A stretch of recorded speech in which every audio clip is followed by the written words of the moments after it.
Every year on October 2nd, I celebrate another year of Fixit Fingers by making a video documenting the previous 12 months of woodwork, workshop development and content.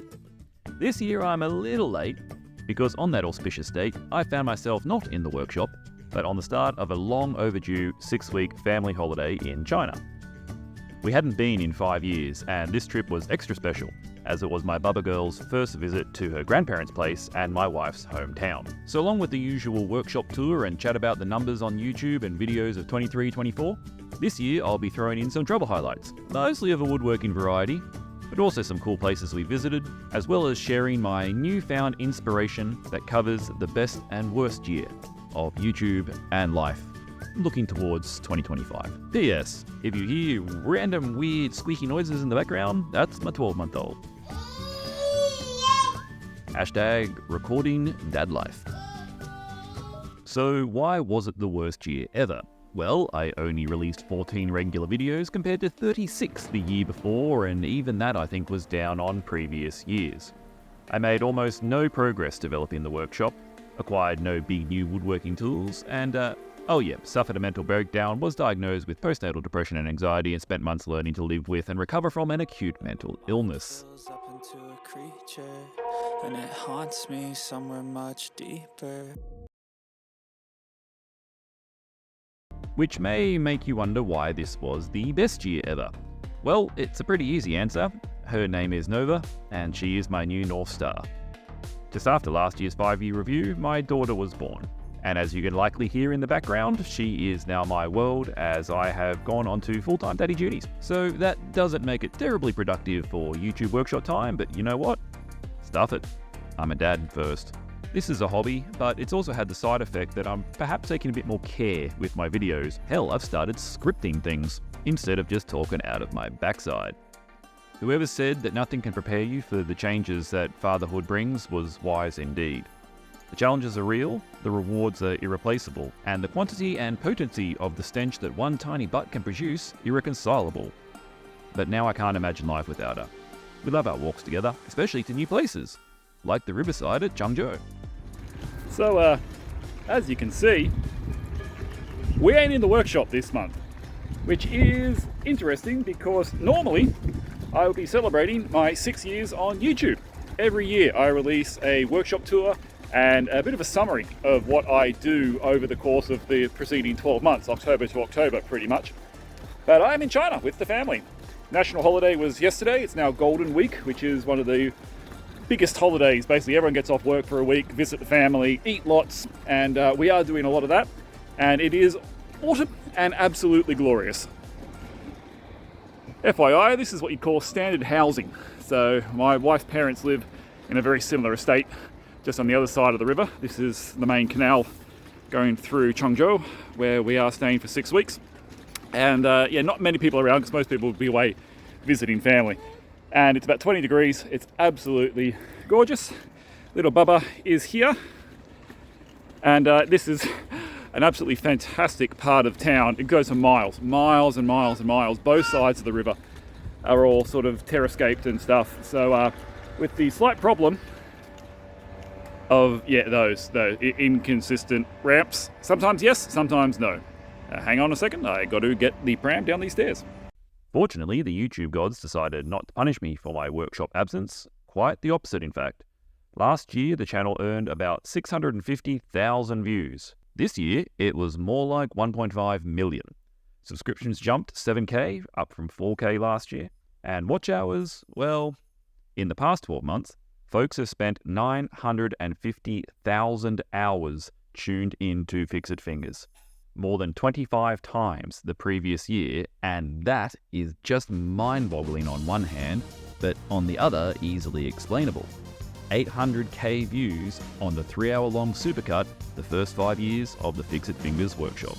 Now, I'll be the first to admit I got very, very lucky. My mates Dainer and Jesper had success with the super long form compilations, and they encouraged me to give it a try. I was skeptical, but I had nothing to lose, as no workshop time as a new dad meant I had a lot more time in front of my computer looking after the bub. So I smashed together every workshop building video that I'd ever made into a 3-hour-long lightly edited marathon, telling the story of my workshop from day one, bare brick, single car garage with no skill, terrible filming, to today with little skill and slightly less terrible filming. It contained my earliest, crappiest videos, most of which only had a few hundred views at best. And thanks to all of you who shared, played, and put on the TV on repeat, it found an audience over last Australian summer, and it took off. It did so well, I gave the Supercut thing another go a month later with all of my best small projects, and that one tanked.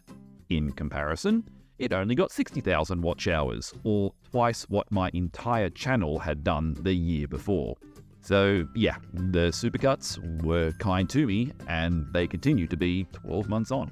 There is a lot that can be said about recycling content, the pros and cons thereof, how that affects your core audience, and I think most people understand that those videos are designed for people who haven't religiously watched the channel from day one, which is the vast majority of the population of Earth. For me, it's simply about finding a fraction of that audience who like the long-form background building videos, and the best bit is that all those old videos that no one saw have now had their day, and that makes me a happy content creator. Jesus, Nova, what are we building in the background there? Hi, Daddy's recording voiceover. She wants some attention. Yes, my love, playtime. We'll come back to this in a second. Hey, yeah. I'm not putting her on film, but you might be able to hear Nova in the background there, enjoying staring up at Daddy, wondering why he's talking to himself. Yeah, it's a beautiful time of year to be here. It's our first trip home to visit my parents-in-law in 5 years. Pre-COVID, obviously, was the last time we managed to get here. And it's so good to be away. I am about a month or so into my daddy leave. I won't be back at work until 2025. And we are really enjoying the challenging role of being a full-time dad. Hang on, more steps. Can we navigate these ones? Oh, one-handed. Ba-dum. Ba-dum. Oh, look at that. Down we go. Look, if you ever thought of coming to China, obviously I'm blessed with having a Chinese wife, so, navigating is a little bit easier for me, but everything here is generally, Changzhou's not exactly a place you would go unless you had a person who lived here. It's not a tourist centre by any means. It's just a very stock standard sort of town. Put it up there with sort of Newcastle. The main city is Shanghai, which is about 300 k's or 1 hour on the train directly behind me. And if you were to follow this canal for about, what would it be? I'd have to look it up. Several hundred kilometres, you'll eventually end up in Beijing. Via Nanjing, the old capital, which is about an hour and a half drive away, which is where the other big airport is. So it's a bit of a nothing town, but very representative, I suppose, of this eastern part of China, the wealthy part of China, where that is what you call a normal housing development. Why we can't do similar things in certain parts of Australia, I don't know. And look, it's beautifully maintained, it's well kept, there's a nice mix of modern infrastructure and keeping tradition alive as well. It's a very, very interesting country to come visit if you have not done so, and if you don't mind stairs with a pram. 2 seconds. Right, well, apart from the Supercuts, my best performing videos this year look nearly identical to the ones from last year. First up, called it! It's now taking off. It's my best Fixit Fingers fiver by a long way, and it's going to continue, I hope, to grow over time too. As per my prediction last year, 50,000 people really liked melamine tips. That was my best performing regular length video. 45k folks saw the inside of my study with the sliding wardrobe door build.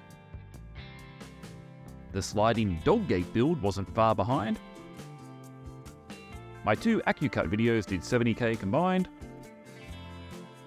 And the other 3 rounding out the top 10 were all about drilling. None of these were released in the past 12 months. The best of the new content, from a DIY maker perspective, was my review on the Gurney pressure washer drain cleaner video, my Carbotech dust extractor, and the 3-hour scrapwood desk for naptime woodworking. You might be spotting a theme here.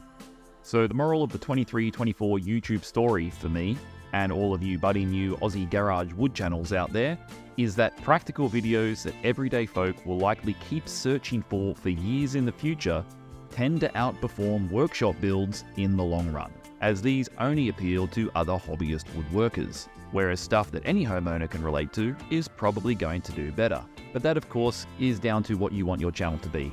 Fixit Fingers started as a handyman business, the wood actually came later, and now I maintain a mix of both of those types of content. You may be more of a purist, and that can work well for you. Look at David, the Melbourne maker. Came out last year, new channel, hit 10k the other day. Fantastic, great new Aussie little channel, go check it out. He's going to overtake me soon, so get him while he's small.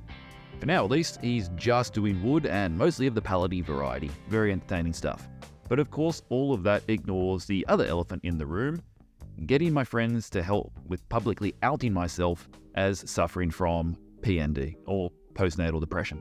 By far the most satisfying and meaningful video that I've ever made, not just this year, but possibly for as long as my YouTube hobby lasts, was You Are Not Alone, the story of my journey through PND. The feedback and comments I got for sharing that story were an emotional roller coaster of pride and sadness for what others out there were also suffering through, but importantly, what they now intended to do about it, thanks to having watching that video. It exceeded all of my expectations, and again, I would like to thank from the bottom of my heart all those who contributed, commented, shared, and cried along with me. I hope I never have to make another like it, and so far, 9 months on, things are looking up. I don't think you ever return to your old self after going through something like this, but hopefully you come out a more balanced version of yourself, and as you progress to your new normal, find happiness. I am content, and that video was great self-therapy, as was the time with my daughter and family in China, where my parents-in-law could help lighten the daddy load, giving me more quality time with Bubs. However, because of the daddy issues, both the real ones of being a dad and that severely limiting my time. Nova was born in November last year. She is 11 months old today, actually. And that has, in and of itself, of course, put a lot of pressure on my workshop time.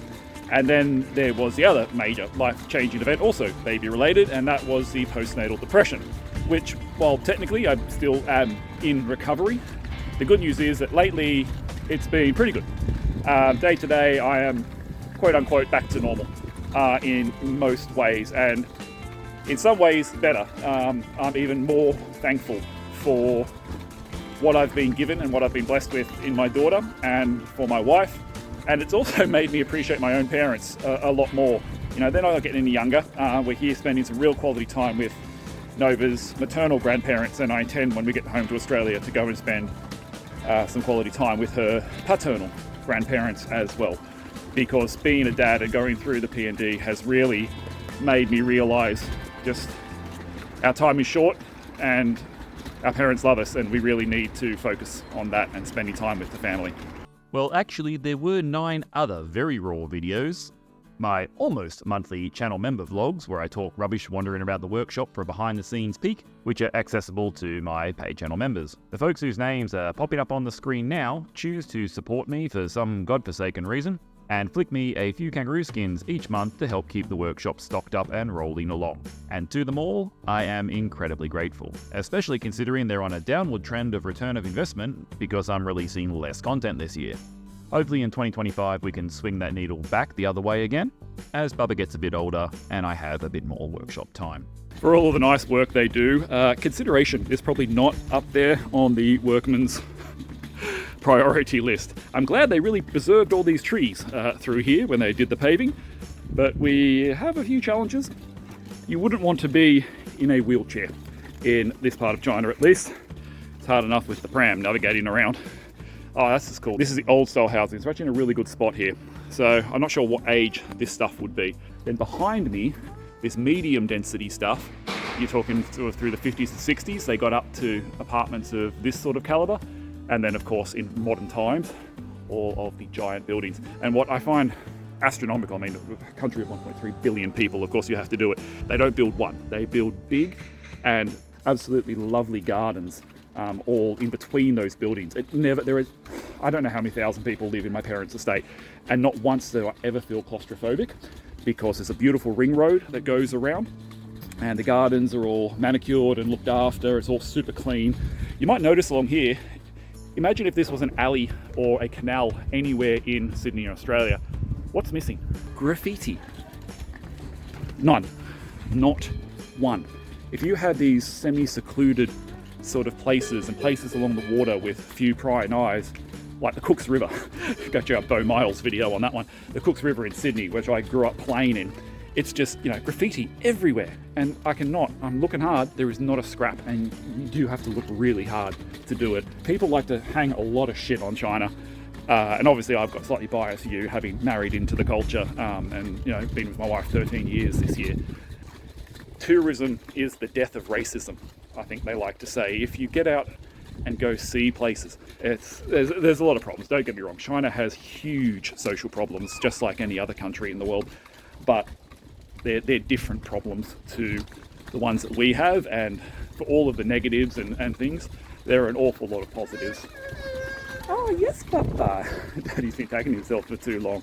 We better head on back soon. Keep your eyes open when you're talking about things, especially in vast, broad, general, sweeping terms. This is a lovely place. I would actually consider living here for a few years. I don't think I'd stay. There are, of course, a lot of issues that make that not a great idea, and I'd much rather raise my daughter in Australia for some of those reasons. But it's peaceful, it's clean, it's quiet, and for the 5 or 6 million people who live in this small little city, you don't feel it. It's quite lovely. Before we get on to those plans, however, let's take a quick tour around the actual workshop and see what's changed. Spoiler alert, not much. But here's how the one-car garage that has a car parked in it most of the time currently looks. So as a group of friends who came over for the Aussie Maker meetup the other week discovered, the workshop tour at Fixit Fingers does not take very long. Here it is in car mode. Yes, this car still lives in this workshop right there. Let's set it up and then walk you around of how it operates in functional mode. Alrighty, and only about 30 seconds later, this is where we're at when we are working. So we start on this side today, shall we? And we'll just highlight mostly the things that have changed. Saw stop still hasn't got its workbench. That's hopefully one of the priority projects now on the cards, where I want to replace this guy here with a small extension wing that will have a router lift and router table in it, and still live underneath there when it's parked up against the wall. So I think that's the next thing as far as workshop development that I want to do. New things, dust extractor. I actually bought that at the same time that I got the saw stop, but it took me basically a year to get it out of the cupboard and up on the wall, and it's a great improvement. I can only fit the small one in here, and the pleated filter is fantastic for air quality, and it went in quite nicely once I had to shift my tool cabinet, which was against this wall, over against this wall. That was actually quite painful to do. Drill station, charging station, everyone hasn't seen in here before. The Makita Shrine, I still run primarily off 18 volt battery tools, and that is the majority of them. Yes, I like to keep things fairly neat and organized. The only non-woodworky thing left is my good old bike. All of the timber, which is waiting for me to purchase a thicknesser before I can really get in and use it a lot. Cutting board, piece of foam. If you haven't got one and you use a circular saw, grab one of these. Very, very, very handy. All my scrap wood, a few jigs and things. The logo, which went up just before last year, thanks to Mario and his CNC, and the lovely palette wall is the backdrop for most of my talky parts of the videos. The Aussie Maker Group, we had our meetup just last week and it was fantastic. I pulled out the sign for another run. I've been keeping a whole bag of plane shavings and don't know what I'm going to do with them yet, but I'm sure inspiration will strike me one day. It's not about the stool. Drill press station does have a new addition actually, the Forstner bit holder. That was added this year to help try and fill up this space a little bit more next to my hand tool cabinet. The only other new tool, which is unhomed at the moment, are my Narex chisels, which again I purchased last year and have still not yet found any use, but they need to be sharpened and I have not quite got around to it yet. The apothecary cabinet is housing the only other new addition, I think. So the dust extractor, the Forstner bit holder, and this guy are the only new things that I've managed to put into the shop over the past 12 months. So not a lot of changes, nothing terribly dramatic. Up above the apothecary cabinet, we have the hand tool shrine, the Melbourne Tool Company, which is my preferred brand of hand tools. And that's the new large router plane.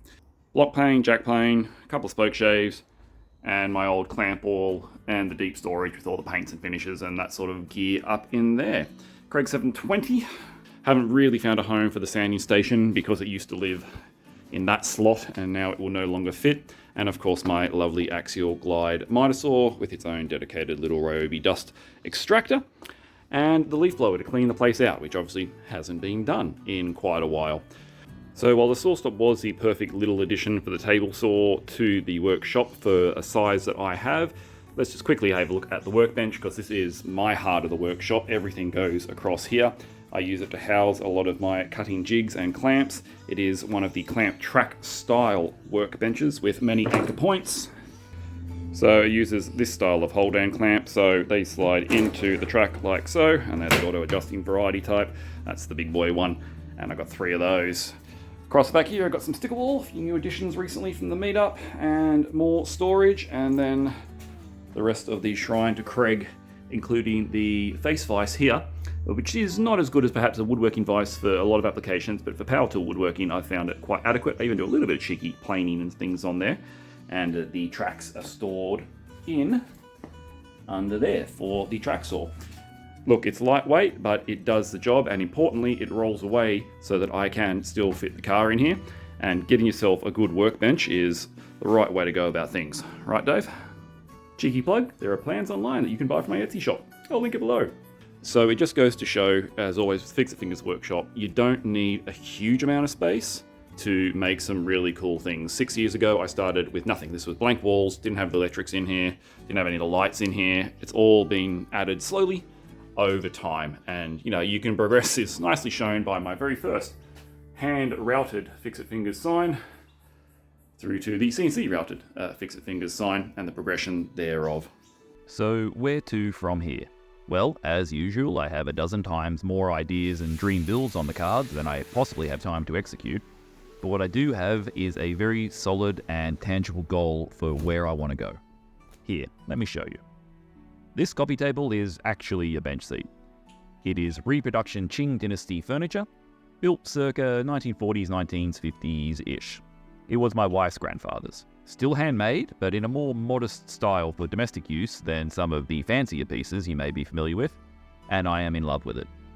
I've never seen myself as a furniture maker. I work wood, sure, I knock up practical things for the home, but honestly, while I marvel at the skill of folks like Nick Padula and Brian Cush from Sawdust Bureau, I've never had the desire to build real furniture. This piece lives in my parents-in-law's living room. Right next to it is an arguably beautiful piece of French-inspired, properly made TV unit with curves, dovetails, carvings, clawed feet, the lot. And I'm not interested. Does nothing for me. But there was something about this bench. The tri-mitered rounded corners, the through wedge tenons with spear points, the fact it breaks a lot of YouTube woodworker rules, being unfinished on the underside and a captured solid panel between mitres for a top, yet is still pretty rock solid 80 years on, has lit a fire in me to learn some traditional Chinese joinery. Then, when taking Nova to the kids section of the local Changzhou Museum, I stumbled across this. And they have a whole section on woodwork and furniture. Interestingly, donated to said museum by my wife's grandfather's boss, who was one of the most influential and richest men in the city. And my wife's other grandfather wrote his autobiography. Literally a museum of joints. This is it, that's the one. That's the joint that is in the coffee table that I'm going to build. That's the one I've got to learn. Oh my god, this is like research heaven. I'm going to take so many bloody photos. A museum of joints. Yeah, some of them get a little complicated. Look at that. Holy moly, these guys have their shit together.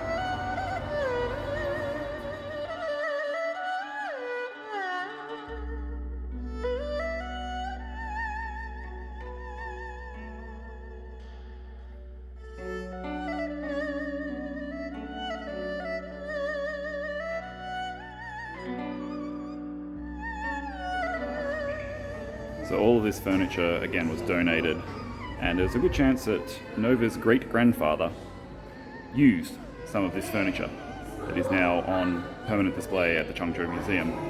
A lot of this stuff was destroyed during the Cultural Revolution. My wife's grandfather, the man who worked for the man who donated this stuff, had similar, probably not quite as classy, but very similar furniture in his house. and a lot of that got destroyed. Then later on, he had recreated the pieces that are now sitting in my wife's parents' house, which are modern and not as finely made replicas. So that's it. The goal of 2025. Get back in the shop, perhaps start with a small stool version and then move on to the main event, recreating that bench from some Australian hardwood. One day I may even make a more upper class piece like the bits in the museum, or at least attempt to. But if I achieve that build of a domestic level detail for now, by the end of 2025, I will be a very happy maker. And even that will push me, I'm sure. Of course, there is traditional joinery, and then there is the way I intend to do it, as my hand tool skills suck, and I have no actual real desire to learn how to do it the proper way. I intend to do it the Fixit Fingers way, mostly with a router, jigs, templates, drill press, and perhaps, just perhaps, something new, exciting, black and green, that I have no idea where the hell I am going to install. Catch you soon.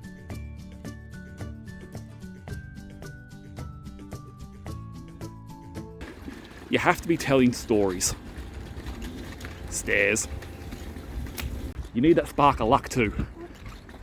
Oh look, more stairs. Stairs.